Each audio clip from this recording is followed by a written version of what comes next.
bonjour, bienvenue sur Info Télévision. Alors si vous êtes assis, vous êtes bien sur le canal 307. Alors aujourd'hui nous sommes samedi, un samedi enjaillé. Comme je me suis habillée en jaune aujourd'hui, le jaune c'est la couleur de la joie, surtout aussi quelque part aussi de la bonté et puis de l'animosité. Alors aujourd'hui nous sommes sur Talent de Femme. Talent de Femme reçoit une femme, pas des moindres, une femme qui s'occupe quelque part un peu sur plusieurs volets de la culture et puis notamment de la jeunesse. Cette jeunesse qu'elle veut entreprenante, cette jeunesse qu'elle veut qui soit responsable. Alors sans plus tarder, nous allons prendre la première invitée. Bon, l'invitée principale qui n'est autre que cette dame qui travaille dans la communication et qui viendra nous dire pourquoi est-ce qu'elle a axé sa communication et puis ses intérêts sur la jeunesse. Sur ce Talent de Femme, surtout ne bougez pas, nous sommes bien sur le canal 307 et surtout, si vous n'avez pas accès, n'est-ce pas, à la télévision, allez sur la page Facebook Info TV Cameroun pour voir le programme en direct. Sans plus tarder, nous allons présenter l'invité qui est là depuis quelques heures et qui nous attend et qui attend de passer à Talent de Femme une autre fois, une seconde fois. Alors bonjour Amélie Laure Mekamanga, j'espère que j'ai bien prononcé le nom. Très bien, très bien. Bonjour Odile. Bienvenue sur Info Télévision. Merci, toujours un plaisir. Voilà, et aujourd'hui on vous reçoit à Talent de Femme pour que vous parliez un peu de vos activités. On dit Talent de Femme, ça veut dire que vous êtes talentueuse et peut-être vous avez encore d'autres choses cachées que vous nous direz aujourd'hui. Vous savez, l'émission interactive, on espère aussi avoir les questions des téléspectateurs. Alors on sait que vous êtes promotrice culturelle, communicatrice blogueuse, promotrice du concept Cameroun Dance Challenge, membre du réseau des journalistes culturels du Cameroun. Je sais même plus quoi citer tellement c'est long. Alors on va commencer par votre parcours. Alors Amélie, dites-nous un peu.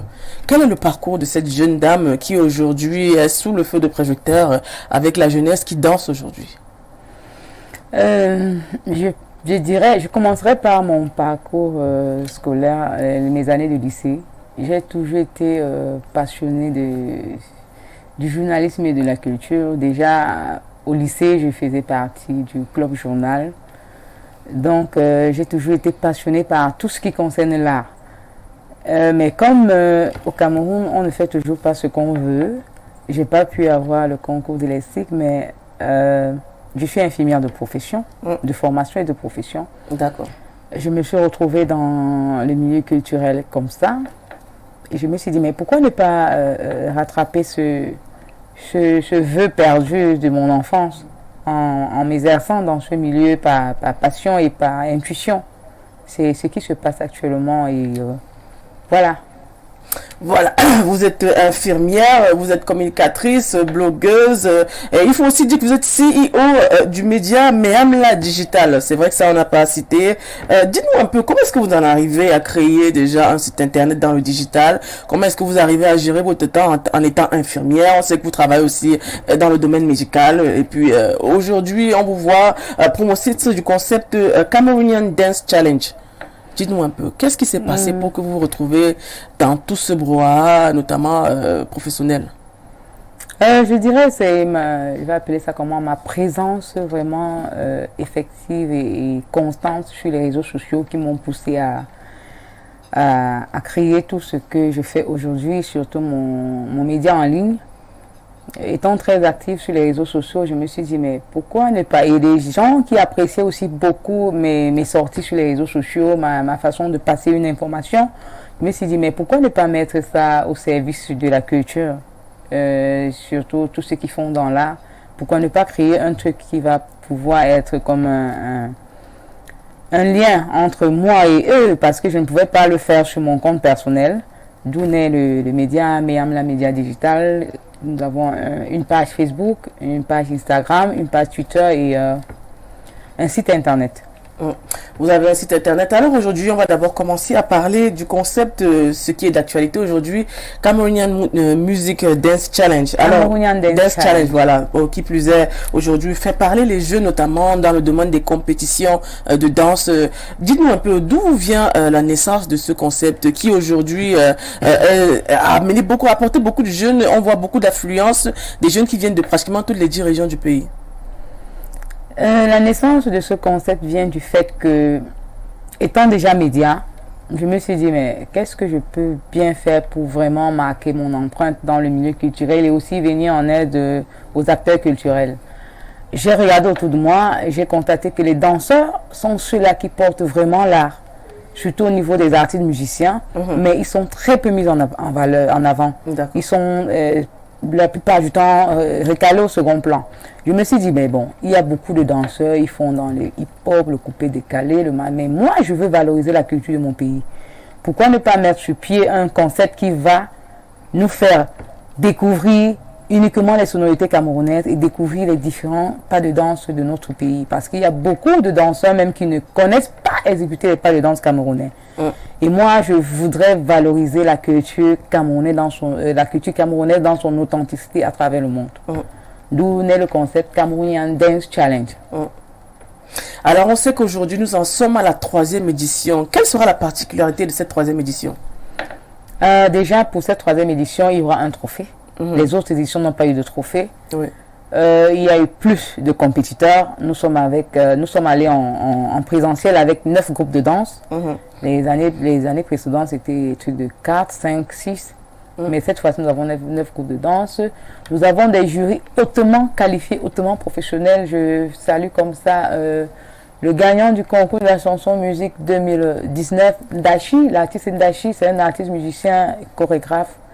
Celle qu'on ne présente plus, Coco Chacha Usul Corinne, qui est danseuse, chorégraphe, qui a dansé dans les clips des artistes internationaux.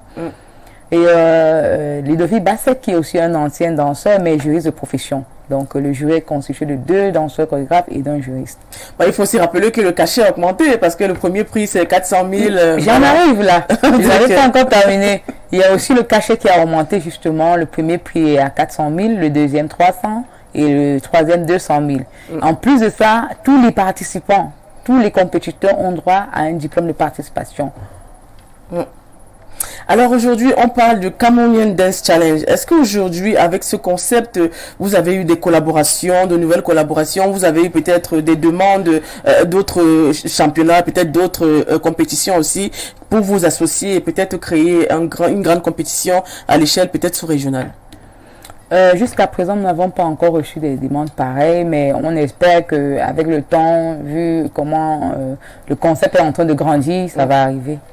Alors aujourd'hui, on vous voit Cameroonian Dance Challenge, on vous voit beaucoup plus aussi dans le milieu du showbiz avec la communication de l'artiste Stanley Eno. Alors aujourd'hui, en tant que Meyam La Digital, vous avez le Cameroonian Dance Challenge. Est-ce qu'aujourd'hui, on peut dire que c'est vous-même qui financez cette compétition? Effectivement, nous n'avons pas encore de sponsor. Donc, je finance avec l'aide d'un ami. Nous sommes 2 et nous n'avons pas de sponsor, pas de partenaire financier en fait. Oui, parce que quand on voit quand même qu'il y a des sommes comme 400 000, 300, 200, on suppose que forcément vous avez eu, je sais pas, est-ce que vous prenez cet argent de votre salaire, de vos prestations peut-être journalistiques? Ce sont nos fonds propres. En économie, ça veut dire quoi? Mais nos prestations, comme vous l'avez dit, mon salaire et tout ce qui va avec, déjà comme je fais dans la communication. Donc il y a des projets dont je porte la communication et c'est payant. Et qu'est-ce que vous attendez de cette compétition? Supposons qu'on se projette dans 5-10 ans. Vous attendez quoi exactement? Dans 5-10 ans, cette compétition doit être africaine. Africaine, ça veut dire quoi? Nous devons vendre la culture camerounaise à travers tous les autres pays d'Afrique. On peut s'organiser à inviter les autres pays à venir exécuter leur pas dans ce Cameroun, mais en mettant en avant la culture camerounaise. Ou bien en envoyant les gagnants des éditions à participer dans des concours peut-être de danse traditionnelle des autres pays d'Afrique. Donc quelque part, on va dire votre ambition, objectif premier, c'est de exporter un peu la culture camerounaise à travers sa danse. Les danseurs. D'accord. Les danseurs sont beaucoup plus axés sur les danses locales. On parle de quoi? Du bikutsi, du makossa, de la c'est traduit moderne, mais il suffit que ce soit un artiste camerounais. Un artiste camerounais. Oui, c'est spécialement les pas de danse doivent être les pas de danse créés par des Camerounais. Pas les pas de danse importés. Donc, oui, on aimerait savoir, et le jury, comment vous avez composé le jury? Il est composé de quoi? De 2 danseurs chorégraphes et d'un juriste de profession. D'accord. Voilà, c'est pour que ce soit peut-être impartial, qu'on n'ait pas peut-être des amis d'Amélie qui veulent gagner les 400 000 voilà francs. Les deux jurys qui étaient à l'ouverture. À l'ouverture, c'était quand déjà? Jury Bassec, c'était le 17 juillet dernier. Le 17 juillet dernier. Août dernier. Ah, le 7 août dernier. Et ça se termine quand la compétition? Le 27 août. Le 27 août. Ça sera à la salle Citabella, c'est ça? Citabella, dans l'enseigne du ministère de la Communication. Alors, quels sont les critères? On va toujours parler de la danse. Quels sont les critères que vous avez pour sélectionner vos danseurs? Bon, déjà, le premier critère, c'est être danseur ou passionné de la danse. Être âgé entre 17 et 25 ans. Pouvoir exécuter les pas de danse camerounais normalement. Donc, si un jeune ou une jeune a 28 ans, elle ne pourra plus participer au concours camerounais. C'est consacré vraiment à la jeunesse qu'on appelle la fleur de l'âge. D'accord. Parce qu'il faut de l'énergie en fait. Donc aujourd'hui, nous, on n'a pas besoin d'avoir peut-être des gens un peu plus âgés que 25 ans pour cette compétition, parce qu'aujourd'hui, on voit la jeunesse qui, quelque part, essaye de s'exprimer même avec la danse. On l'a même vu dans d'autres pays aujourd'hui, qui, ces compétitions, ont sorti certains enfants, certains jeunes, peut-être des dépravations. C'est pour ça qu'on crée peut-être souvent des centres aérés avec des terrains de basketball, avec des terrains de foot, de tennis, des piscines un peu olympiques. C'est pour occuper la jeunesse. Aujourd'hui, vous créez un concept qui occupe aussi la jeunesse. Pourquoi seulement axer ça sur des jeunes qui ont d'un certain âge jusqu'à 25 ans? Parce qu'ils sont les plus, je vais appeler ça comment, les plus fragiles à cette tranche d'âge-là. Ils sont ils sont facilement manipulables à cette tranche d'âge. Donc, les occuper de cette manière leur permet d'éviter la délinquance juvénile, le vagabondage et tout ce qui va avec. Quelle est votre plus grande fierté depuis que vous avez organisé Cameroonian Dance Challenge? Ma plus grande fierté, c'est que les Camerounais l'ont très bien accueilli. Et je puis vous rassurer qu'à l'ouverture, le 17 août dernier, c'était vraiment à la totale. Je ne m'attendais pas à ça. Il n'y avait plus de place assise. Et même debout, il n'y avait plus de place. Parce que les Camerounais ont répondu présent. J'ai compris que c'est un concept qui leur parle. Et ils sont prêts à soutenir. D'accord. Alors aujourd'hui, on voit des danseurs peut-être qui nous écoutent aujourd'hui à l'émission. Ils sont scotchés, hein? Voilà. Est-ce que vous pensez que s'il y a un danseur peut-être qui vient du nord-ouest, du sud-ouest, de l'extrême nord, de l'est, qui souhaiterait participer et peut-être n'a pas eu la chance, pourrait éventuellement compétir dans les prochains mois? Déjà, la compétition commence toujours par les phases en ligne. Ça veut dire quoi? Ils envoient des vidéos qu'on publie et les votes se passent en ligne. On a eu un groupe justement qui venait de Boya, Cameroon Dance Academy. Ils ont participé, ils étaient même sélectionnés pour les phases en présentiel, mais vu leur emploi de temps qui était chargé, ils ne pouvaient pas être là présents le jour de l'ouverture. Ils étaient obligés de céder leur place. Mais à la prochaine édition, ils m'ont rassuré qu'ils seront là. Ils vont tout faire pour être là. Donc les Camerounais de tous bords, ils sont conviés et en attendant qu'on ait plus de moyens pour pouvoir gérer la prise en charge de ceux qui se déplacent d'une ville à l'autre. De ceux qui se déplacent d'une ville à l'autre. Alors aujourd'hui, on trouve des Camerounais qui souhaiteraient peut-être se faire découvrir. Quelque part, est-ce que ce n'est pas seulement un peu, quelque part, bloquer un peu les autres Camerounais qui souhaiteraient participer à cette compétition? Comme je vous ai dit, je reprends encore la question. S'il y a des Camerounais qui sont d'autres régions du Cameroun et qui souhaiteraient participer au Cameroon Dance Challenge, est-ce que vous ne pourrez pas leur offrir une plateforme pour qu'ils puissent arriver à Yaoundé durant toute la compétition et peut-être aussi concourir? Ça pourrait quelque part, on parle d'unité, on parle de cohésion nationale, de vivre ensemble. Ça pourrait quelque part aussi mettre en exergue justement ce vivre ensemble. C'est de ça que je viens de dire. La compétition est ouverte à tous les Camerounais de tous bords. Bon, maintenant, vu nos moyens limités, nous ne pouvons pas encore faire une prise en charge totale. Ça veut dire que si des danseurs de Douala ou de Bafoussam ou de Garoua ou de Ngaoundéré sont déjà sélectionnés à la phase de sélection en ligne, et qui veulent se déplacer pour venir à Yaoundé, nous pouvons peut-être leur dire que bon, on peut s'occuper de votre logement, mais votre transport, vous le gérez parce que nous n'avons pas encore assez de moyens pour prendre totalement en charge ceux qui viennent des autres villes. Donc, voilà. Voilà, alors Amélie Laure, on espère qu'aujourd'hui tous ces danseurs qui nous écoutent, parce qu'avant l'émission, j'ai reçu quelques messages de danseurs qui ont dit vouloir participer et ne savaient pas comment faire pour participer. J'espère que vous avez été satisfait de la réponse de cette conceptrice de cette grande compétition. Alors, on parle du rythme musical le plus couru. Aujourd'hui, est-ce que ce n'est pas quelque part un peu stigmatisé peut-être d'autres styles, rythmes musicaux en disant, tiens, voilà, on souhaiterait seulement les pas de danse camerounaise. C'est vrai qu'on parle du vivre ensemble, peut-être du Made in Cameroun, mais est-ce que peut-être la musique ivoirienne, nigériane, sénégalaise ne pourrait pas faire partie peut-être Je ne trouve pas ça comme une stigmatisation. Pourquoi? Parce que le but premier de ce concept, c'est de valoriser la culture camerounaise dans son authenticité. Je ne pense pas que quand on parle d'authenticité, on va aller chercher ailleurs. Ça veut dire qu'il nous faut les souches, les racines d'ici. Je ne trouve pas ça comme une stigmatisation. C'est pour ça que j'ai dit à la longue, ça peut grandir, s'ouvrir aux autres pays qui vont venir peut-être nous présenter leur culture. En même temps, nous leur présentons les nôtres. D'accord. Mais là, ça va plus s'appeler Cameroonian Dance Challenge. Ça peut devenir African Dance Challenge. Ah, d'accord. Mais écoute, dites-moi merci. Je vous ai proposé déjà une nouvelle dynamique, notamment concernant votre activité, n'est-ce pas, concernant justement la danse.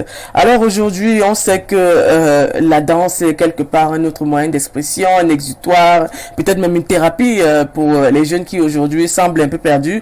Alors, est-ce que vous avez pensé à une école de danse quelque part?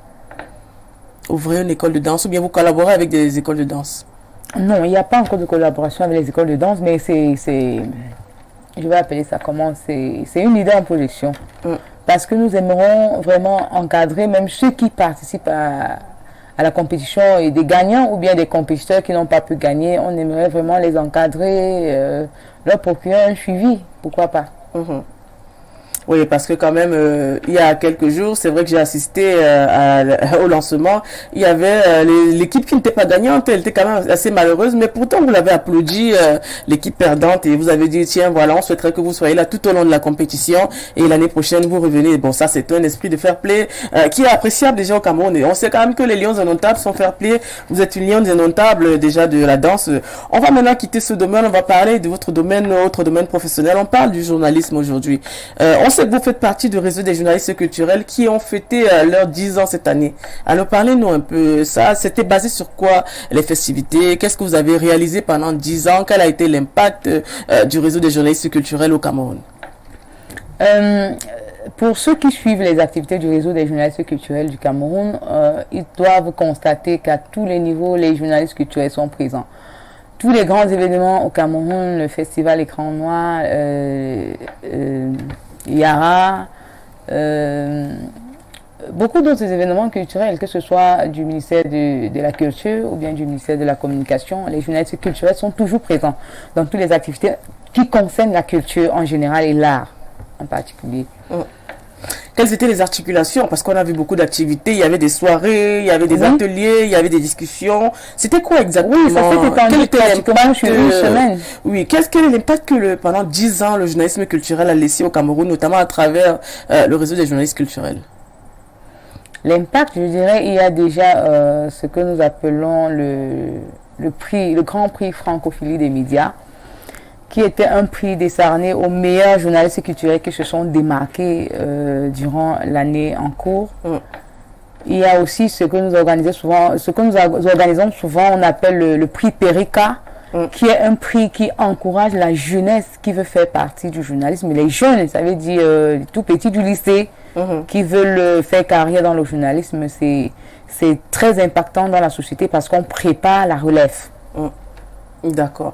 Alors, le temps nous est imparti. On a bien envie de continuer à discuter, à échanger avec vous, mais il faudrait déjà qu'on prenne la deuxième rubrique qui est découverte. Découverte, justement, c'est une rubrique qui vous concerne avec vos proches qui s'expriment notamment concernant tous les pas de Amélie Laure Mekamanga. Qu'est-ce qu'elle fait au quotidien?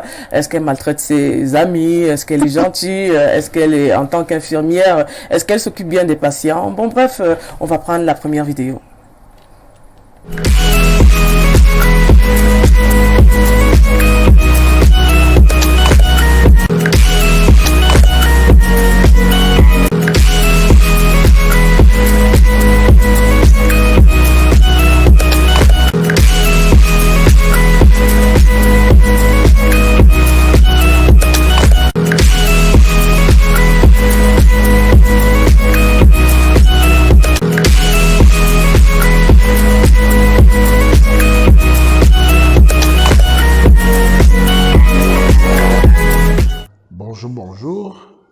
vois s'il y a des photos. Amélie m'appelle toujours Dombi. C'est un sobriquet que j'ai depuis le lycée. Donc, vous aurez vite compris qu'Amélie et moi, on est camarades depuis le lycée. On a grandi ensemble depuis toujours. Et pour toujours, on sera ensemble, par la grâce de Dieu. Je fais cette vidéo juste pour faire un petit témoignage à l'encontre de Meyamla, Amélie Lome Kabanga. Vous savez, ça fait à peine 3 ans que je suis au courant de Meyamla. Parce que Amélie a choisi pour profession d'être infirmière. Tout simplement parce qu'à la base, Amélie elle est une maman depuis toujours. Elle a eu sa petite fille, ça fait très longtemps. Et du coup, Amélie a été toujours une mère poule, une qui materne les gens, une qui s'occupe beaucoup des autres. Amélie, si maman a mal à la tête, Amélie n'est pas normale. Si tel n'est pas là, Amélie a toujours été celle-là qui prenait soin et qui était toujours soucieuse de tout ce autour d'elle. Mais la version cachée d'Amélie, c'est Meyamla. J'ai découvert Meyamla, ça fait 3 ou 4 ans, qui est une version cachée d'elle, qui est ce projet personnel. Parce qu'elle était nurse, elle travaillait pour les gens, mais elle a toujours mûri ce projet personnel. Elle a toujours aimé danser. Amélie a toujours aimé la musique, danser, le show. On allait en boîte, dans des petits booms du lycée et autres. Mais aujourd'hui, Amélie, toujours dans le sens de la maman qu'elle est, elle a soutenu beaucoup de personnes dans le projet, les plus jeunes, ceux qui ne croyaient pas en eux. Et aujourd'hui, elle a créé Meyamla Digital, qui accompagne des artistes, qui accompagne des entreprises, qui accompagne énormément de personnes. Et je crois que c'est ce côté-là qui a rendu Amélie qui lui a fait avoir confiance en elle. Amélie, c'est une femme forte, mais il y avait quelque chose qui manquait dans Amélie. Je crois que Meyamla Digital est venue faire sortir cette chose qui était cachée en elle, c'est-à-dire aller auprès des gens, soutenir les gens, être dans le show, être dans l'ambiance. Au début, on a cru que c'est parce qu'Amélie aimait aller en boîte, boire, s'amuser, être amie avec les stars, mais au finish, on a compris qu'en fait, elle est soucieuse de la culture africaine. C'est d'abord ça.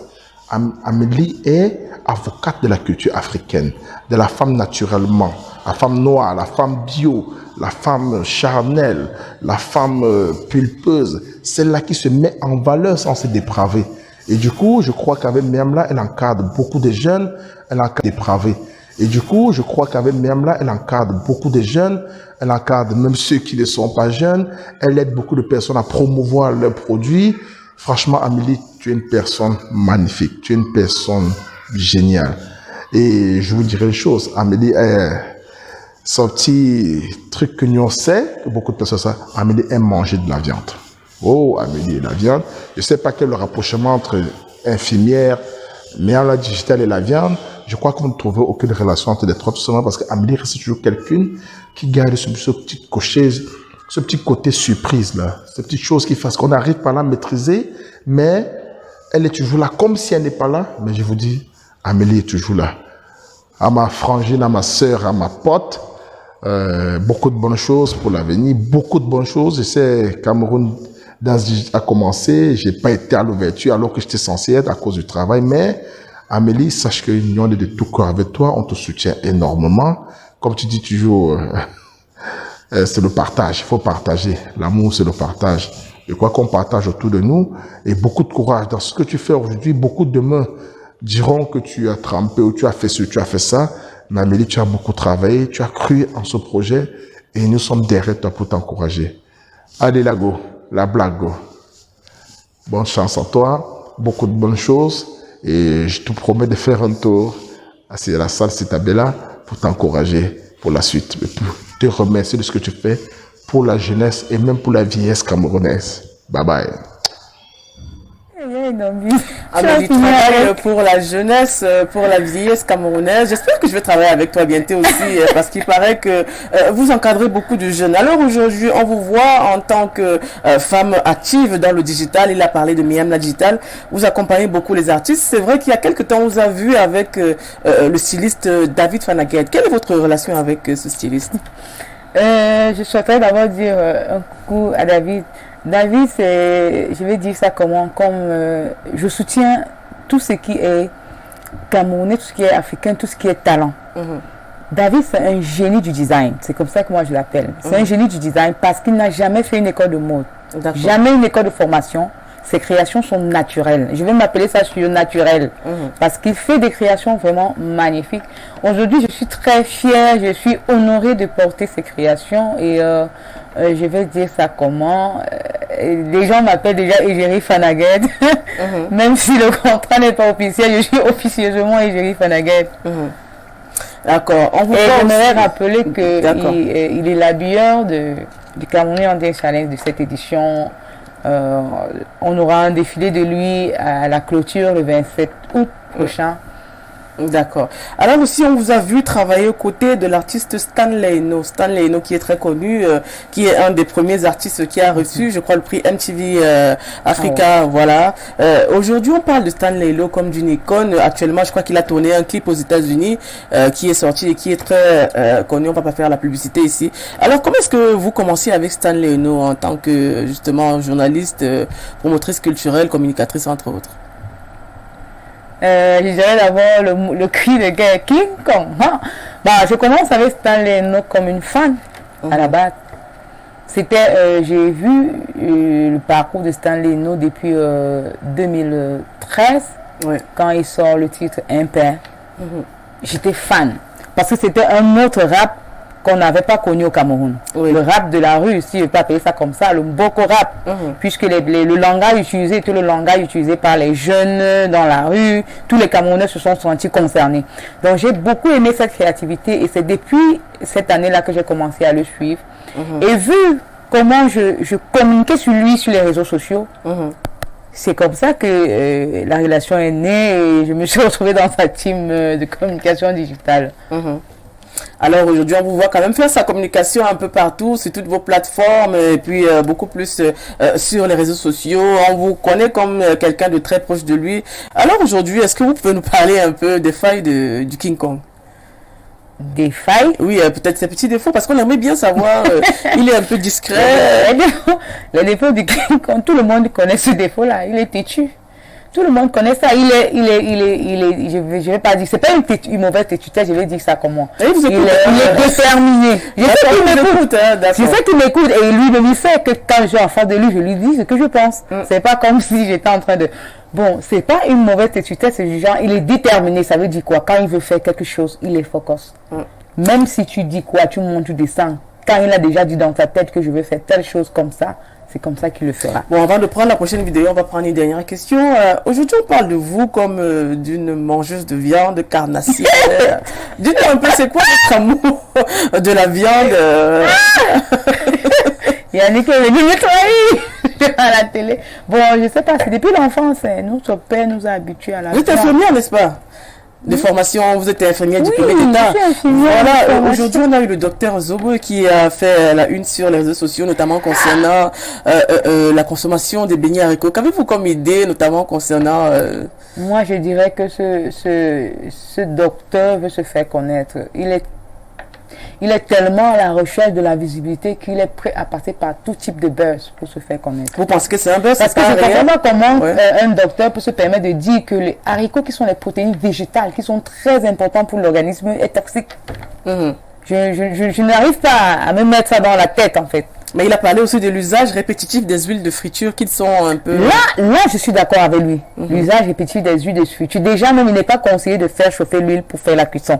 C'est déconseillé. Mais comme en Afrique, on aime tout ce qui fait tcha-tcha. On est obligé de mettre, ça chauffe, on jette et tout ça. Mais bon. D'accord.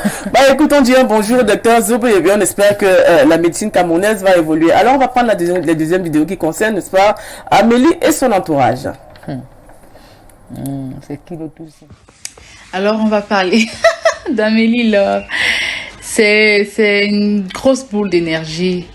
Elle et moi, d'abord, on part d'une relation quelconque à une très grande amitié. Aujourd'hui, ça fait plusieurs années. Amélie, c'est l'une des femmes qui marque par sa détermination, par sa confiance en elle. Ça, je crois que c'est l'une de ses plus grosses qualités. Elle marque par son positivisme et c'est quelqu'un de très motivé, déterminé à réussir, en effet. Elle n'est pas complexée, elle n'est pas influençable du tout. Amélie, c'est la grande gueule. C'est celle-là qui dit tout ce que tout le monde pense tout bas. Bref, elle est très ouverte, elle est directe. C'est des qualités qui malheureusement heurtent la sensibilité. Mais bon, on ne peut pas plaire à tout le monde. Donc en famille, elle est attentionnée, elle est protectrice. En amitié, c'est celle-là qui conseille, qui console, qui motive. Moi particulièrement, elle m'a beaucoup motivée. À un moment, parfois elle en fait tellement que... Mais c'est après que tu réalises que c'est pour ton bien. Surtout, elle n'est pas hypocrite, comme je disais, elle est crue. Mais voilà, entre nous, ça peut clasher à 10h. Et à 10h10, on danse, on rit. On rit aux éclats, on boit, comme si de rien n'était. Elle ne garde pas les choses dans son cœur. Et c'est vraiment ce type de relation que nous, les jeunes femmes, on doit cultiver. Ça nous épargne les maux de tête et les maux de nerfs et les prises de tête inutiles. Tout le monde a besoin d'une Amélie dans sa vie. Tout le monde. Que ce soit pour rire, crier, pleurer. Elle est juste l'amie et la grande sœur qu'il faut à tout le monde. Que je souhaite à tout le monde. Donc, naturellement, je lui souhaite beaucoup de bonheur, beaucoup de succès dans ses entreprises, dans ses relations. Longue vie, parce qu'on a beaucoup de choses à faire, à manger, à découvrir. Donc, voilà. Je l'aime beaucoup. Porte-toi bien, Amélie. Bisous. On a Miss Vanessa qui chante vos éloges aussi. Tout le monde a besoin d'une Amélie dans sa vie. Vous vous fâchez rarement.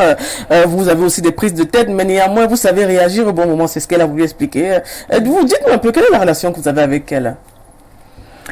Comme elle l'a si bien dit, c'est une amie de longue date. On se rencontre en 2014 par l'intermédiaire d'un ami en commun. C'est comme ça que l'amitié naît et jusqu'à aujourd'hui on est ensemble. Que ce soit dans les bons ou les mauvais moments. Comme elle a si bien dit, quand il faut clasher, on clash. Mais 5 minutes après, on te dit que c'est les deux gens là qui clashaient là-bas. On est dans nos alcools, dans nos mangements et tout ça. Oui, mais j'ai évoqué le fait, même le premier qui est intervenu, il a évoqué le fait que vous aimez bien vous amuser, faire la fête, sortir tout le temps. Mais il faudrait pas qu'on vous catalogue beaucoup plus dans ce contexte parce que après ça, vous travaillez et puis vous aidez beaucoup de gens. Bon, en fait, vous vivez la vie à pleine dents. Quand ils disent aimer faire la fête, c'est parce que ils n'arrivent pas à comprendre, à appréhender le fait que malgré mon travail, je trouve du temps pour m'amuser. Mais je leur explique la plupart du temps que c'est ça qui me permet d'avoir cette énergie que vous découvrez en moi en fait. Parce que quand je sors, je déstresse, j'évacue tout le stress de ce boulot, je reviens maintenant avec une nouvelle énergie et je continue ma semaine. Donc, s'il fallait donner un conseil aux jeunes femmes entreprenantes aujourd'hui, c'est dire parfois, pendant un mois, sortez au moins 2 fois, amusez-vous, défoulez-vous, faites ce que vous voulez. Et pourtant, c'est que vous êtes une mère de famille, vous avez plusieurs emplois que vous gérez en même temps, vous faites la communication de plusieurs artistes, vous avez un événement que vous parrainez jusqu'à ce jour. Comment est-ce que vous faites pour organiser tout ça? Est-ce que vos enfants ne vous manquent pas des fois? Peut-être quand vous êtes à la clinique, parce qu'on sait que vous travaillez dans une clinique privée en tant qu'infirmière. Est-ce que vos enfants ne vous manquent pas un peu? Je dirais d'abord, comment je fais pour faire tout ça? Je dirais que c'est Dieu. C'est Dieu qui me guide, c'est Dieu qui me protège, c'est Dieu qui me permet de faire tout ce que je fais aujourd'hui. Dire que mes enfants me manquent, je dirais non, parce que tous les soirs après le boulot, je suis avec eux. Le matin avant d'aller au boulot, je suis avec eux. Donc, ils n'ont pas de problème avec ce côté-là. Mais quand je suis dans, par exemple, l'organisation des événements pareils, ils vont rester avec leur mamie. Comme présentement, ils sont avec leur mamie, mais ils étaient à l'ouverture de l'événement. Et peut-être aujourd'hui aussi, ils seront là. Parce qu'ils ont beaucoup aimé quand ils sont venus à l'ouverture. On a vu maman à l'œuvre. Peut-être ça va inspirer quelques de vos enfants qui vont se lancer peut-être dans la danse aussi d'ici quelques années. On espère que la cagnotte va monter à 1 million. Hein? Alors, nous espérons tous vraiment que ça monte même à 5 millions parce que c'est vraiment un truc qui va aider beaucoup de danseurs. Il y a la rentrée scolaire qui est proche. Il y a des danseurs qui sont des élèves. Le gagnant de l'édition dernière, l'un des participants, il a composé le DCI cette année. Je lui dis même d'abord bravo parce qu'il a eu son DCI et les veulent. Et je pense que pour ceux qui sont encore à l'école, ça leur permet de de peut-être gérer leur rentrée scolaire, pourquoi pas aider, parce que la plupart disent souvent que soit ils sont orphelins de père ou de mère, parfois c'est eux qui s'occupent de leurs cadets qui sont encore tout petits à la maison. Des petits trucs comme ça booste. Alors on va prendre la dernière vidéo. Bonjour, je suis André-Marie Tchatchoua, communément appelé Lancaster. J'habite à Bafon, chef-lieu du département Onkam. Concernant Minkamanga Amélie Laure, je la connais très bien puisque c'est ma jeune sœur. Elle est issue d'une famille de 8 enfants où je suis le fils aîné et elle vient en 5e position derrière moi. Je l'ai pris quand elle avait 15 ans, elle habitait chez moi, elle a fini son cycle secondaire chez moi. Et après cela, elle est partie à l'école des infirmiers du d'État à Bafsan où elle a fini sa formation. Mais avant ça, Minkamanga Améline a toujours aimé la danse. Elle a aimé former ses cadets. Elle a aimé communiquer. Donc, c'est une fille brave. Et c'est pour ça donc que je demande au ciel de la protéger, que le Tout-Puissant veille sur elle. C'est une brave fille. C'est même pour danser là, non, la communication, non, la maîtrise.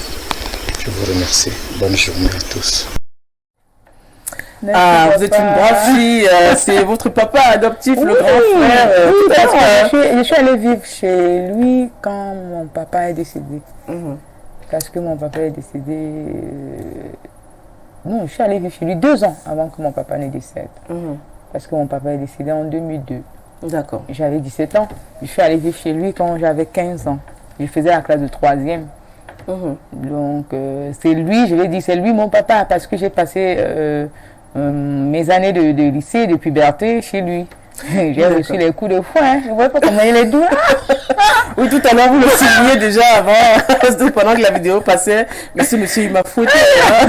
Non, mais c'était aussi pour l'éducation. Mais c'est vrai quand même que le fouet est proscrit déjà pour l'éducation des enfants. Néanmoins, on peut redresser au moins la famille avec justement certaines corrections. Alors aujourd'hui, quel est le rôle que votre famille occupe dans votre vie?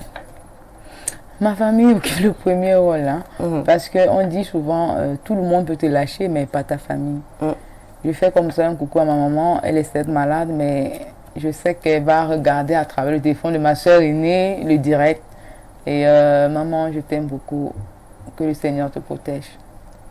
Ah, ça c'est un cri de cœur à sa maman et c'est toujours beau de voir un enfant aussi parler de sa maman. Alors sans plus tarder, on va prendre la 3e phase qui est le quiz. Alors, nous sommes de retour au quiz. Le quiz, c'est une dernière rubrique qu'on utilise beaucoup plus pour parler des faits de société, parler de ce qui se passe autour de nous au Cameroun sur les réseaux sociaux et notamment concernant la vie sociale et politique des Camerounais. Vous, en étant femme d'impact, femme leader et puis journaliste aussi, vous nous donnerez votre avis notamment pour éclairer la société et pour avoir une idée et une avis sur ce qui se passe autour des femmes, de la jeunesse, entre autres. Alors, Amélie, on sait qu'aujourd'hui, l'actualité est toujours minée par tout ce qui se passe autour de nous.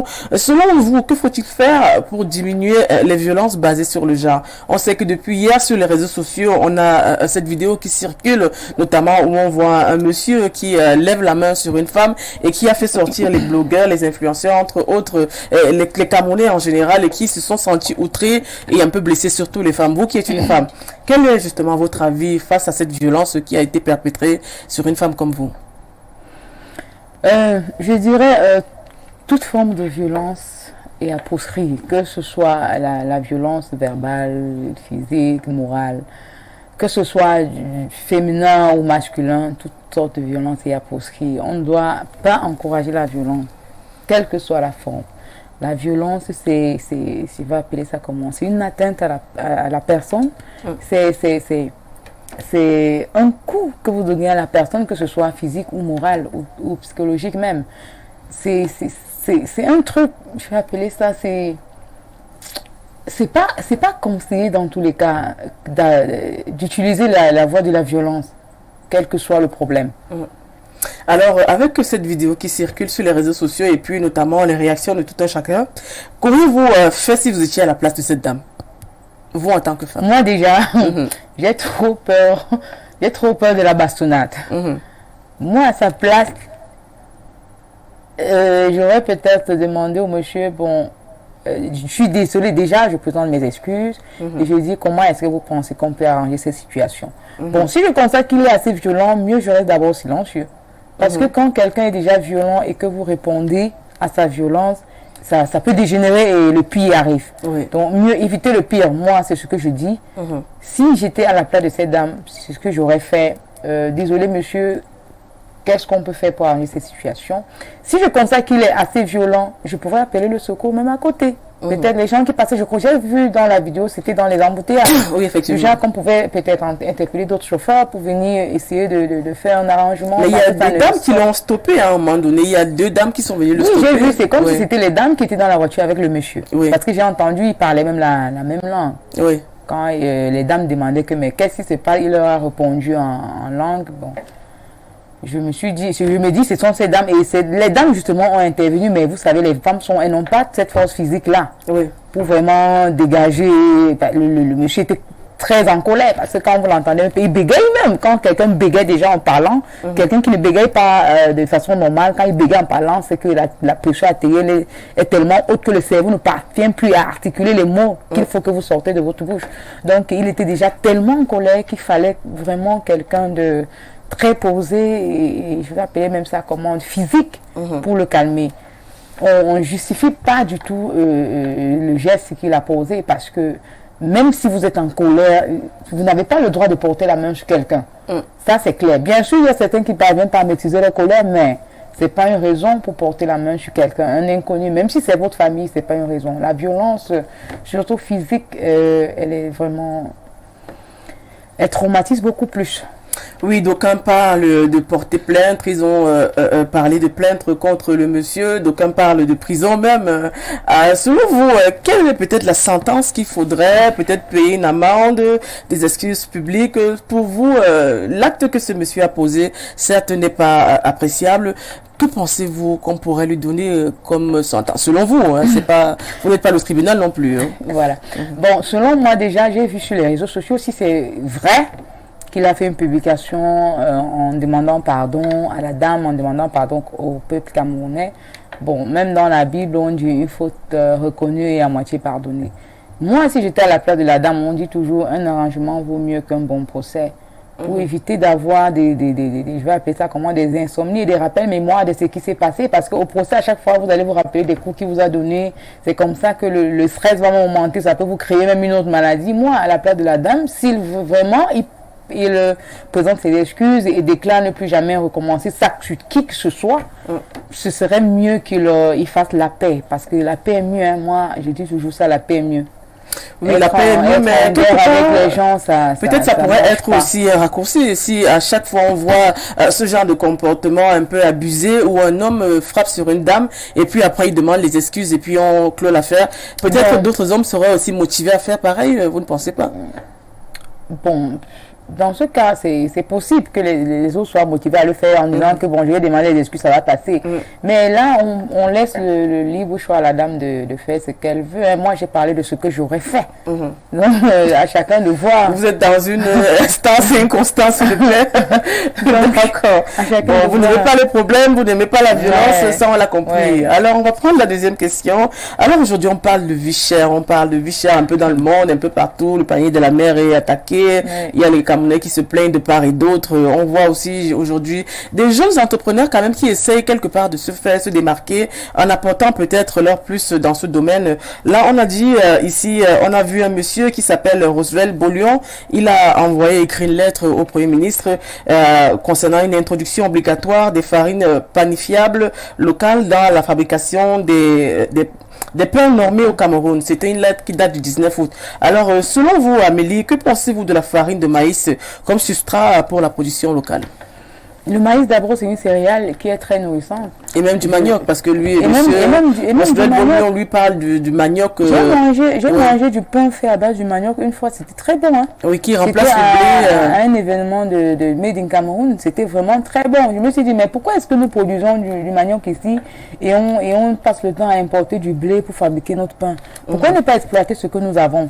Donc je pense que c'est une très bonne idée. Si le gouvernement valide cette astuce, on sera plus à l'aise. Parce que de nos jours, les pains qu'on nous vend dans les boulangeries, vraiment, vraiment, ça ne vaut plus la peine. Vous achetez un pain de 100 francs, non seulement le poids n'est plus le même, le pain est tout maigre, on ne sait plus si on est en train de manger du pain ou bien on est en train de manger du papier. Autant de choses. Donc, si le gouvernement... Ça peut aider à lutter contre la vie chère, peut-être valoriser les productions locales de ce monsieur, par exemple, Rosuel Boulion, qui parle des farines panifiables locales. Est-ce qu'il faudrait forcément peut-être accéder à ce genre, justement, de méthode pour peut-être aider le quotidien de la ménagère au Cameroun? C'est justement ce que je dis. Si le gouvernement valide cette proposition, ce sera un grand pas pour nous, parce que l'argent de l'importation du blé, on impute ça dans le panier de la ménagère. L'importateur, quand il importe son blé, toutes les dépenses qu'il a fait dans l'importation jusqu'à la fabrication, jusqu'à la sortie du produit de l'usine, il impute toutes ces dépenses là-dedans. Et maintenant, c'est la ménagère qui souffre. Comme je disais tantôt, une dame qui peut-être hier achetait 5 pains de 100 francs pour le petit déjeuner chez elle. Aujourd'hui, ce n'est plus le cas. Elle est obligée d'acheter 5 pains de 200 parce que les pains de 100 francs ne sont plus les pains de 100 francs d'avant. Et elle constate que ses enfants mangent les pains de 100 francs et ils en demandent. Elle est obligée d'acheter les pains de 200. Tu vois, elle quitte de 500 à 1000 francs carrément. C'est énorme. Oui, c'est vraiment énorme. On espère qu'avec cette mesure que certains Camerounais proposent, le gouvernement pourra avoir une porte de sortie. Alors aujourd'hui, on parle de l'entrepreneuriat jeune. Restons dans le domaine de l'entrepreneuriat. Que pensez-vous de l'entrepreneuriat jeune? Vous qui travaillez avec les jeunes aujourd'hui, on parle beaucoup plus dans ce domaine de formation dans le leadership, formation, on a vu beaucoup de personnes, d'opérateurs économiques lancer des formations, des ateliers, notamment concernant l'agriculture, la pisciculture, l'élevage, entre autres. Que pensez-vous notamment de l'entrepreneuriat jeune? Je dirais que le Cameroun a une bénédiction, et cette bénédiction-là, c'est sa jeunesse. Parce que la jeunesse camerounaise est consciente. Elle est très consciente. De nos jours, on retrouve tellement de jeunes dans l'entrepreneuriat, ce qui ne se faisait pas avant. Les jeunes étaient figés dans les concours d'administration, les petits jobs dans les entreprises. Mais de nos jours, c'est chaque Camerounais qui veut avoir sa propre entreprise, pouvoir employer d'autres jeunes, peut-être qui viennent du village, qui n'ont pas encore accès au travail dans les grandes métropoles. Et je trouve ça vraiment meilleur, parfait pour un pays qui est en train de se construire du jour au lendemain. Quand la jeunesse est debout, ce qui est sûr, le pays va avancer. Et j'apprécie déjà, je félicite tous les Camerounais qui œuvrent dans l'entrepreneuriat. Nous savons tous que c'est difficile, c'est très difficile même, mais on tient bon, on doit tenir bon, parce que ce pays nous appartient. Le pays nous appartient. Alors aujourd'hui, c'est vrai qu'on a une jeunesse quelque part qui est figée beaucoup plus à travailler dans l'administration, comme on le dit assez souvent. Les jeunes, quand ils finissent l'université, ils se lancent dans les concours. Même après le bac, même aussi, il faut le rappeler, ils se lancent dans les concours. Et quand peut-être il n'y a pas de résultats probants, alors les jeunes deviennent un peu frustrés. Est-ce qu'aujourd'hui, on peut dire que l'entrepreneuriat peut être une porte de sortie face à justement cette recrudescence de jeunes qui se plaignent, qui sont un peu, comment on peut le dire, un peu frustrés, laissés livrer à eux-mêmes? L'entrepreneuriat est même déjà une porte de sortie pour ces jeunes. Parce que la plupart des jeunes de nos jours, même après leur diplôme universitaire, ils ne se lancent plus dans les concours au hasard. Hein. Il y a plusieurs qui commencent déjà à monter leurs entreprises, même étant au lycée. J'en connais plusieurs. Que depuis le lycée, depuis la classe de terminale, il aspirait déjà à créer sa petite entreprise de pisciculture. Ouais. Quand il a eu son baccalauréat, il a dit à sa maman que je ne vais pas à l'université, donne-moi l'argent de l'université, je vais aller me faire former à la pisciculture. Aujourd'hui, il vit de ça. Il nourrit sa famille. Il a son petit argent, tranquille. Quelque part, ne faudrait-il pas qu'il y ait une sensibilisation quelconque à la jeunesse aujourd'hui? C'est vrai qu'il y a quelques personnes qui utilisent peut-être les causeries éducatives. Est-ce que la jeunesse aujourd'hui devrait avoir une orientation autre que faire des concours, aller travailler dans l'administration, dans les ministères, entre autres? Je pense que oui, ça doit partir de leur cursus scolaire. Les conseillers d'orientation ne doivent plus seulement leur dire qu'il faut faire telle filière, il faut machin. Ils doivent leur dire que il faut faire telle filière parce que ça peut t'aider demain à faire telle chose. Que ce soit du concret. Puisque ce qu'on appelait avant le long crayon, là, de nos jours au Cameroun, ça ne paye plus. Il faut du concret, la formation professionnelle depuis le lycée. Il faut qu'on inculque ça. Déjà dans le système anglo-saxon, je pense que c'est effectif. Pourquoi ne pas introduire ça dans le système francophone aussi? Que quand l'enfant débute, dès la classe de 6e, il sait que dans ma vie, je veux faire telle chose. Il s'oriente. sur cette chose-là. Il acquiert des petites formations jusqu'à quand il arrive au cursus universitaire, il est capable de s'auto-employer et de produire des emplois. Bah, ça, on espère qu'aujourd'hui la jeunesse aura compris, parce que c'est une question que je pose beaucoup aux femmes entrepreneurs qui arrivent ici, parce que la jeunesse aujourd'hui est beaucoup plus axée, notamment dans le domaine de quelque part un peu, on veut travailler dans un ministère, dans un bureau, on se dit bon tiens voilà, quand on a grandi, on a vu nos parents travailler dans des bureaux, aujourd'hui il faudrait qu'on prenne la relève, mais après à un moment donné, les jeunes passent 7, 8, 9, 10 ans à faire des concours et à être frustrés, et aujourd'hui on voit des jeunes qui se plaignent sur les réseaux sociaux, qui sont dans des commentaires toujours un peu belliqueux, voilà. Alors pourtant il y a du temps, le temps qu'ils utilisent pour faire ces commentaires, pour se fâcher, pour organiser des marches qui n'ont pas de sens. Et justement, voilà, quand tu parles des commentaires sur les réseaux sociaux, là, je me dis souvent, la connexion qu'ils mettent dans leur téléphone pour poser ces commentaires belliqueux, ils peuvent utiliser cette même connexion pour faire peut-être des recherches ou bien faire des publications importantes. C'est comme ça que j'ai commencé sur les réseaux sociaux pour être ce que je suis aujourd'hui. Voilà, parce qu'il faut vivante qu'aujourd'hui, on peut sur les réseaux sociaux gagner sa vie, devenir quelqu'un, créer des concepts, pouvoir lancer des concepts. Dès que tu as une communauté qui te follow, c'est parti. Tu peux créer n'importe quel projet, les gens vont porter parce que tu as déjà ta communauté que tu as créée. Et je vous ai vu à l'œuvre, vous travaillez avec près de 40 à 50 jeunes aujourd'hui qui ne jugent que par vous et qui s'en sortent aujourd'hui et qui après être passés chez vous réussissent à s'en sortir, vivent eux-mêmes leur vie et gagnent leur propre argent. C'est ça aussi qu'on appelle l'entrepreneuriat. Alors on va parler dans ce domaine de la jeunesse. Aujourd'hui on voit beaucoup de jeunes qui s'en vont dans les déserts, des jeunes Camerounais même, il faut en parler, qui s'en vont dans le désert, qui cherchent l'Eldorado occidental, qui meurent dans la mer. Quel est le regard que vous portez face à ces jeunes qui sont perdus, qui se disent tiens mon pays ne m'a rien donné, il faudrait que j'aille ailleurs, peut-être c'est là-bas où se trouve le bonheur? Je dis, à chaque fois que je parle de ce sujet, je suis très triste parce que j'ai perdu un ami d'enfance dans la mer parce qu'il voulait aller se chercher à l'Occident. Pourtant, il avait un background qui lui permettait d'exercer carrément ici et pouvoir peut-être, pourquoi pas créer sa propre entreprise. C'est vraiment dommage que les jeunes pensent que c'est ailleurs qu'ils vont pouvoir sortir de l'impasse. C'est très dommage. Un jeune qui va dépenser 3 millions pour prendre la route pour aller à l'étranger se chercher. Est-ce qu'il a un jour réfléchi que sur place, il peut investir ces 3 millions et au bout de 2 ou 3 ans, il gagne le double de 3 millions? Par exemple, dans l'agriculture, qui de nos jours, tu as 3 millions, tu investis 3 millions dans l'agriculture. De nos jours, en 2-3 ans, tu gagnes 6 millions. Tranquillement. Même plus, hein. Sans avoir les tracasseries, sans réfléchir. En même temps, tu es sur place, tu manges comme tu peux. Alors qu'en traversant pour aller à l'Occident, d'abord, vous arrivez là-bas, vous êtes sans papier. Vous n'avez pas la possibilité de traverser. Si jamais vous parvenez à arriver, parce qu'il y a beaucoup qui desservent dans la mer, et c'est vraiment même dans le désert. Même dans le désert, c'est vraiment très triste. Mais si vous parvenez à arriver là-bas, vous êtes sans papier. Déjà, vous ne pouvez pas sortir pour dire qu'aller chercher un emploi. Vous êtes obligé de vous cacher. Celui même qui va vous héberger en ce moment sera fatigué de vous héberger. Vous allez il est à la rue. Oui, justement, il est même aussi condamnable parce que quand tu héberges sans papier, c'est aussi des problèmes. C'est risqué, Vous vous retrouvez à la rue. Bon, Dieu peut faire que même dans la rue, vous parvenez à vous en sortir. Vous allez vous en sortir. Déjà, les charges de là-bas, c'est pas pareil que quand tu es dans ton pays. La location, c'est pas pareil. La nutrition, c'est pas pareil. Les assurances, là-bas, tout est facturé, tout est payé. Alors que dans ton pays, si tu loues ta petite chambre, tu ne payes pas d'assurance pour ta petite chambre que tu loues. Tu ne payes ton petit loyer que tu payes. Tu as besoin de ton petit poisson brûlé de 500 que tu manges. Là-bas, pour manger un poisson brûlé, il te faut au moins 100 euros. Tu travailles d'abord combien pour payer un poisson brûlé à 100 euros? Tu vas d'abord mal manger. Après, bienvenue même les maladies cardiovasculaires.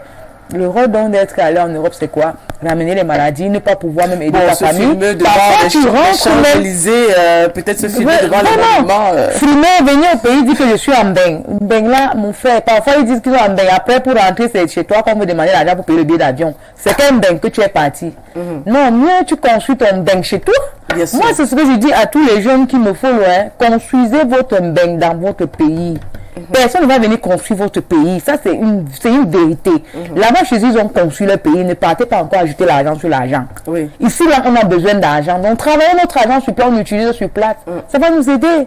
On valorise le local, le médicament. Oui, voilà. Alors aujourd'hui, c'est vrai qu'on vous voit, aujourd'hui on voit votre teint ébène, on voit votre belle couleur de peau, il n'y a pas de décapage. Aujourd'hui, il y a une polémique il y a quelques jours, notamment concernant la vente des produits éclaircissants, où on sait que vous travaillez dans le domaine de la santé. Je crois hier, il y a un communiqué qui est sorti, la vente est interdite par le ministre de la Santé, le docteur Malachi Malauda. Heureusement, c'est déjà interdit, la vente des produits décapables est interdite au Cameroun. Alors, face à la sortie peut-être de l'honorable député Nourane qui quelque part a essayé de se justifier et aussi parle peut-être d'avoir des autorisations. Que pensez-vous de l'usage des produits décapants pour la femme camerounaise et mettons même la femme africaine? Bah, ce pays, je ne sais pas. C'est déjà, je vais remercier le ministre de la Santé pour cette décision vraiment qui était urgente pour le Cameroun, parce que les jeunes filles au Cameroun de nos jours se perdent complètement. Tu rencontres une jeune fille dans la rue, elle te dit que si elle n'est pas brune, elle n'est pas belle. Je ne sais pas pourquoi elle pense qu'on ne peut pas être belle étant noire. Regardez-moi, je ne suis pas belle. Dites-moi si je ne suis pas belle. Mais sincèrement, il ne faut pas qu'on mette dans la tête des jeunes filles camerounaises qu'il faut absolument avoir la peau rouge, jaune, blanche pour être belle. Non. Dieu n'était pas fou de nous créer noirs. Dieu pouvait dire que bon, vous serez en Afrique, mais vous aurez aussi la même couleur de peau de ceux qui sont à l'Occident là. Déjà qu'en Afrique, il y en a, l'Algérie, la Tunisie, le Maroc, l'Égypte, ils sont en Afrique, mais ils ont la couleur de peau autre par rapport à la nôtre qui sommes en Afrique noire. Mais ça ne veut pas dire que nous sommes derrière, non. Non, valorisons notre couleur de peau, soyons fiers de ce que nous sommes. Le complexe, il y a mon ami qui a dit là que c'est une qui n'est pas complexée. Hein. Elle est fière d'elle. Justement, c'est ce que je suis. Oui, le ministre de la Santé déjà l'a dit sur le plateau d'un journaliste, Jean-Bruno Tagneux. C'était des femmes qui usent de cette pratique. C'est des femmes qui se sous-estiment en général. Est-ce que c'est complexé? Oui. Elles se disent que peut-être, parfois même, elles peuvent avoir une amie qui est brune de nature. Oui. Parce qu'il y a des filles qui sont brunes naturellement. Ouais. Et le fait qu'elles marchent ensemble, peut-être 10 gars draguent son amie et peut-être 2 seulement la draguent. Elle commence à croire que bon, c'est parce que son amie est brune qu'on la drague beaucoup. Il faut qu'elle devienne comme elle. Là, voilà dans le Njansan. Pour rien comme ça, pour rien. Elle ne réfléchit pas que le Njansan que je suis en train de faire là, quelles sont les conséquences que je peux avoir sur ma peau? Il y a déjà la leucémie. La leucémie, c'est une conséquence très grave. C'est le cancer du sang. Oui, tout à l'heure, même vous nous racontiez une anecdote, si vous voulez en parler, d'une dame qui s'est fait opérer d'une césarienne. Oui, une dame qui s'est fait une césarienne. Bon, pour elle, son sang, c'était le degré élevé, hein, parce que vraiment, là, la peau était vraiment translucide, comme on appelle souvent en jargon médical. Du genre, tu vois la veine à travers la peau. Oui. Ça veut dire que la peau ne tenait plus qu'un film comme ça. On a fait la césarienne, on a opéré. Maintenant, pour faire la suture, c'était la catastrophe. Parce que la peau lâchait. Quand vous passez l'aiguille pour tirer le fil, les deux peaux, pour joindre les deux peaux, ça se coupe. Vous voyez comment la peau de quelqu'un s'effrite là comme du papier. Oui. On était obligé de racouler avec des agrafes. Parce que même en chirurgie, il y a aussi ce qu'on appelle les agrafes. Qu'on attrape les ouvertures. Le pansement a duré pratiquement 1 an. Hein. 1 an, tous les jours, on faisait les pansements, les suppurations, les odeurs. Vraiment, les femmes qui pratiquent ce genre de choses, je pense qu'elles ne sont pas bien outillées ou bien informées sur les conséquences de ces choses-là. Et je ne conseillerais pas, je dirais même, je vais supplier mes jeunes soeurs ou bien mes soeurs qui me regardent, n'ayez jamais honte de votre couleur de peau. N'ayez jamais honte de votre couleur de peau. On m'a appelé Wadjaz parce qu'il était noir foncé. On m'a appelé Blackie. On m'a appelé tout ça. J'étais fière de tout ça. J'étais même très fière quand on me disait que la Black African Queen. Soyez fière de votre couleur de peau. On doit être fier de notre couleur de peau. Avant de continuer, on va lire un message qui arrive, qui ne fait qu'insister. Bonjour depuis Yaoundé, un gros big up à Amélie, la mère des mères. C'est une femme têtue et téméraire qui fonce n'importe comment comme un taureau. C'est une qualité exceptionnelle et remarquable chez cette brave dame. Vivement que tous ces projets soient réalisés et qu'elle soit reconnue à sa juste valeur dans l'avenir. Amélie Dewe, tu auras toujours mon soutien. Thierry Naïdoum. Wow! Thierry! Ils sont en train de vous suivre. Oui! Oui, il a envoyé le message plusieurs fois et puis je vois des appels aussi. S'il vous plaît, n'appelez pas, essayez d'envoyer des messages. Le message sur WhatsApp ou bien par SMS. Alors aujourd'hui, on va rester dans le domaine peut-être médical vu qu'on sait que vous travaillez dans ce domaine. C'est vrai qu'il y a quelques temps, on parlait beaucoup plus de vaccination contre le Covid. On parlait justement des mesures barrières. Aujourd'hui, on a l'impression que c'est une histoire du passé. Vous, Amélie, qui est dans le milieu médical, dites-nous un peu pourquoi ce relâchement des Camerounais, notamment concernant le respect des mesures barrières et peut-être la non-protection, parce qu'on voit même plus les Camerounais porter le masque pour lutter contre la pandémie à coronavirus. Il y a d'abord beaucoup de Camerounais qui se sont fait vacciner. Déjà, et dans leur tête, vous savez, le vaccin, normalement, c'est une mesure préventive. Même si ça ne s'applique pas pour le Covid-19, c'est une mesure préventive. Donc, déjà, quand ils se vaccinent, ils se disent qu'ils sont déjà protégés, ils n'ont plus besoin de quoi que ce soit. Mais là, c'est une erreur, parce que pour le Covid, le vaccin n'est pas une mesure préventive. Il faudrait vraiment continuer à appliquer ces mesures préventives, parce que le Covid est en train de revenir. Nous recevrons encore des cas de Covid à l'hôpital, donc c'est pas fini, c'est pas fini comme on pense. Il faut le dire aux téléspectateurs. Je dirais qu'il y a beaucoup aussi peut-être qui ont eu à contracter le Covid sans savoir et peut-être qui a créé une immunité dans l'organisme, ce qui fait que maintenant là, ils n'ont plus de problème, ils n'ont plus de soucis. Moi personnellement, j'ai contracté le Covid 2 fois. Mais d'accord. Et vous êtes soigné de quelle manière Il y avait le protocole. Ah, il y a le protocole de traitement. L'isolement, 14 jours. L'azitro et vitamine C, le zinc. Donc. Mais il faudrait dire aux Camerounais que le Covid est toujours bien présent parce que le ministre de la Santé l'a souligné sur les réseaux sociaux, notamment sur sa page Twitter. Il a donné des cas probants. Mais aujourd'hui, on voit les Camerounais, il y a un petit relâchement. Il y a aussi la médecine locale qui est bien plus appliquée. Oui, les Camerounais prennent beaucoup de Ils préfèrent la médecine locale, notamment concernant se guérir contre le Covid. Alors, on va prendre cette question. On parle aujourd'hui de l'usage des tenues traditionnelles. On sait que vous êtes habillé par David Fanaguet, par exemple.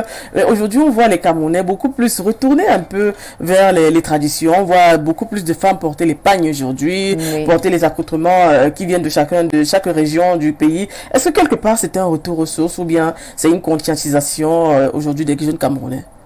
Je n'appellerais pas ça retour aux sources ni conscientisation, j'appellerais ça la recherche de l'originalité. Ça veut dire que chaque femme maintenant se sent originale quand elle est dans une tenue traditionnelle. Elle veut montrer aux autres que ma tenue ne se voit pas partout. C'est un peu ça. Ce n'est pas comme s'il revenait aux sources en disant bon, on doit valoriser notre culture. C'est parce qu'elle se sent assez originale quand elle est dans une tenue traditionnelle.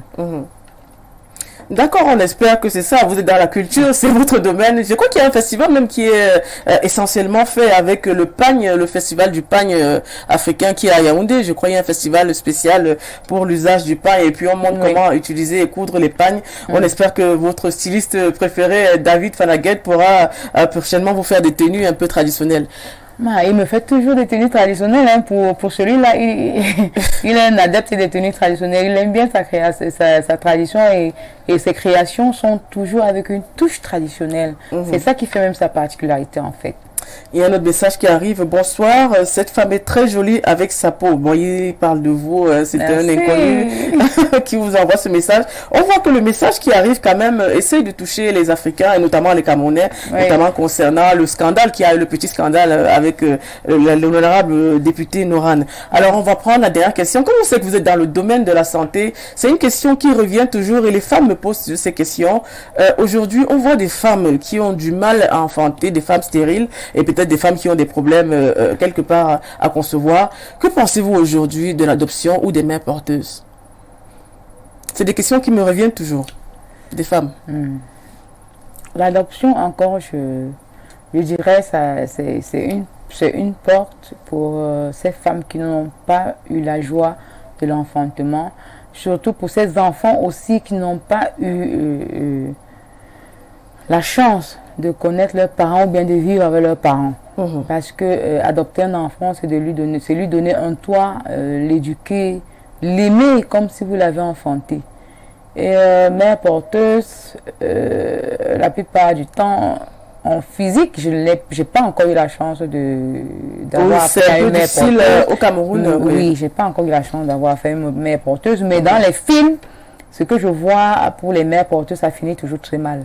Oui, parce qu'une maman qui a oui. porté son bébé, c'est difficile pour elle de se détacher de cet enfant, même si vous lui payez combien de millions. Elle va le faire pour un moment, mais à la longue, elle va toujours chercher à revenir dans la vie de cet enfant, lui faire savoir que c'est moi ta maman. Et là, ça cause la plupart du temps un traumatisme chez l'enfant, parce que l'enfant, on le remet étant bébé, il grandit avec un couple, il se dit que voici mes parents, mais peut-être 5-10 ans après, la mère porteuse débarque. Non, mais il y a aussi la fécondation in vitro, je crois, les artistes, les stars, la fécondation in vitro. On prend le verre de la mère, le spermatozoïde du père. Voilà, justement, on fait. Oui, et puis, la fécondation in vitro, c'est une méthode qui permet aujourd'hui aux mamans qui n'ont pas vraiment pu enfanter, même si c'est à l'âge de 42 ans, 50 ans, de pouvoir donner naissance à un bébé. Et c'est une pratique qui est vraiment très vulgarisée au Cameroun actuellement. Avec le Crasser, on a le Crasser et on a aussi la Polyclinique Innova qui fait ça. Ah ben vous faites votre communication ici. Non, c'est pas la communication. Je cite donc juste les 2 centres où vous pouvez trouver ça facilement et avec un suivi jusqu'à la fin. D'accord. Ok, vous avez déjà eu plusieurs cas à la Polyclinique. Bien sûr, nous avons eu plusieurs cas à la Polyclinique Innova qui sont revenus, mais avec les bébés qui sont aujourd'hui, ils ont les 1 an, 2 ans, 3 ans. Nous faisons ça depuis. D'accord. On espère que ces femmes qui me posent des questions continuellement pourraient répondre, parce que même mon ancienne invitée, après l'émission, j'ai continué à recevoir des questions là-dessus. Bon, je me suis dit, comme vous faites dans la santé, le domaine sanitaire, c'est un peu votre registre. Alors, on va lire une question. Bonjour. J'apprécie beaucoup les sujets de l'émission, en particulier le décapage, mais n'oubliez pas qu'il existe aussi des injections à effet très rapide. Jean-Marie de Balbayo. Le Kenacor, oui, on appelle ça le Kenacor. Le Kena? Le Kenacor. Ok, c'est... Oui, c'est une injection qui efface totalement la mélanine dans le corps. Donc, les filles qui font le jantan, vous allez voir, elles sont comme les métisses là. C'est ça qu'elles utilisent. Et elles font souvent ça, 3 injections. Une à la première année, la deuxième après 5 ans et après 15 ans. Après ça, vous ne pouvez plus faire d'injection de Kenacor. Ah, donc il y a des années où vous devez faire ça? Oui. C'est une substance qui supprime totalement la mélanine de votre corps. Oui. Une suppression totale. Même les parties têtues, comme on appelle souvent, là, elles deviennent claires. Et c'est utilisé par les femmes africaines, c'est ça? Oui. Oui, il y a beaucoup de femmes qui utilisent ça. Il y a beaucoup de femmes qui utilisent ça. Et le danger serait quoi, par exemple? Le danger, c'est la leucémie. Ah, la leucémie? La leucémie, oui. La leucémie, c'est quoi? C'est un développement constitué des globules blancs? C'est un cancer. Ah, un cancer. Du sang, d'accord. Oui, c'est un cancer du sang. Ça veut dire. Et de la peau aussi, on dit aussi le cancer de la peau aussi? Oui. Oui. Il y a un surplus de globules blancs, c'est ça aussi? Non, il y a une destruction de vos globules rouges. Oui. Ce qui fait un surplus de globules blancs. Oui. Voilà. Bon, on espère que les femmes qui nous suivent aussi prennent les conseils d'Amélie, qui est quand même dans le domaine sanitaire, qui sait un peu ce que c'est tout ça, parce que je savais même pas que le Kenacol, c'est c'est ça? Kenacol, oui. Oui, vous vous injectez pendant plusieurs années, c'est ça? Oui, pendant 3 ans. C'est une séquence de 3 ans. De 3 ans. La première année, après 5 ans et après 15 ans. 5 ans et 15 ans. Et puis voilà, vous avez une peau qui est... comme métisse. Oui, parce qu'on voit aussi justement des produits teint métis, rapide, clair, 72 heures, 48 heures. On ne sait plus trop ce qui se passe dans la tête des femmes aujourd'hui. Néanmoins, nous sommes là pour conscientiser, en parler, éclairer un peu la jeunesse, et puis les femmes qui quelque part se sentent un peu perdues. Il faut dire aux femmes africaines qu'elles sont belles avec leur peau. La peau noire est très belle, c'est ça l'identité africaine, et non la changer pour un quelconque plaisir ou un quelconque complexe. Parce qu'aujourd'hui, nous les femmes, nous sommes justement à la lumière de demain, et nous représentons l'Afrique. L'Afrique est représentée par la femme noire et non par la femme décapée, changée. Alors on espère que cette émission pourra aider certaines femmes avec le communiqué du ministre de la Santé publique. Ce n'est pas un appel peut-être au boycott des produits, non, c'est un appel à la santé publique des Camerounais, peut-être des femmes aussi, de prendre conscience qu'aujourd'hui les filles qui vous suivent vous êtes les modèles des filles qui vous suivent et elles vous regardent. Si aujourd'hui on voit une jeunesse toute décapée, qu'est-ce qu'on aura demain comme identité? Où va se trouver l'identité africaine? C'est la grande question. Alors nous arrivons donc au terme de cette émission. Merci Amélie d'être passée, mais avant de terminer l'émission, c'est vrai que avec le temps, il y a toujours des appels et des messages qui arrivent. Avant de terminer l'émission, comme je vous disais, vous face à la caméra, on veut toujours des conseils de Amélie Laure Mekamanga, qui s'occupe des jeunes, qui travaille avec son concept Cameroonian Dance Challenge, qui est infirmière, qui est communicatrice, qui fait beaucoup de choses aujourd'hui pour le Cameroun et notamment pour la jeunesse et la culture africaine. Elle a peut-être un conseil à donner aux femmes, comme on est talents de femmes, aux jeunes filles aujourd'hui, et même aussi aux jeunes enfants qui, sur les réseaux sociaux, on rencontre des dérives, entre autres. On a beaucoup échangé, néanmoins, vous êtes face à la caméra. Donnez-nous un peu la vie que vous avez, notamment concernant la jeunesse aujourd'hui camerounaise. La jeunesse camerounaise de nos jours, je ne vais pas la traiter de dépravante, non. À un moment, elle s'égare, mais elle est travailleuse, elle est bosseuse. C'est le constat que je fais parce que aujourd'hui, nous trouvons beaucoup d'entreprises tenues par des jeunes, Oui. des jeunes qui veulent faire par eux-mêmes. Ils n'ont plus besoin qu'on vienne leur dire fais ci, fais ça, ou bien ils n'ont pas besoin qu'on vienne leur pousser à faire quoi que ce soit. Ils décident de le faire et ils réussissent. Et c'est vraiment très encourageant parce que il le faut pour construire ce pays. On ne va pas attendre tout du gouvernement. On devrait aussi donner un coup de main à l'État camerounais. Aujourd'hui, avec le concept Camerounien Dance Challenge, quel est le dernier mot que vous voulez vous donner peut-être à la jeunesse qui vous suit actuellement? Croyez en vos rêves et foncez. C'est tout simple, croyez à vos rêves et foncez. Alors, l'émission se termine et avant, il y a un dernier message qui fait qu'arriver. Mais pourquoi vous envoyez les messages à la fin de l'émission? On a eu tout le temps d'envoyer de lire vos messages, mais c'est à la fin. Bon, peut-être aussi ils étaient concentrés parce que Amélie disait, voilà, bonjour à vous sur le plateau Amélie, tu restes une grande dame et un exemple à suivre. Team de JMJ, je sais pas trop ce que ça veut dire, forcément, c'est tellement... Team de JMJ? Oui, peut-être vos contacts, je sais pas trop, voilà. Bon, merci d'être passé Amélie, ça a été un plaisir de vous recevoir, un plaisir d'échanger avec vous, un plaisir d'avoir votre avis, notamment concernant le fonctionnement de notre environnement.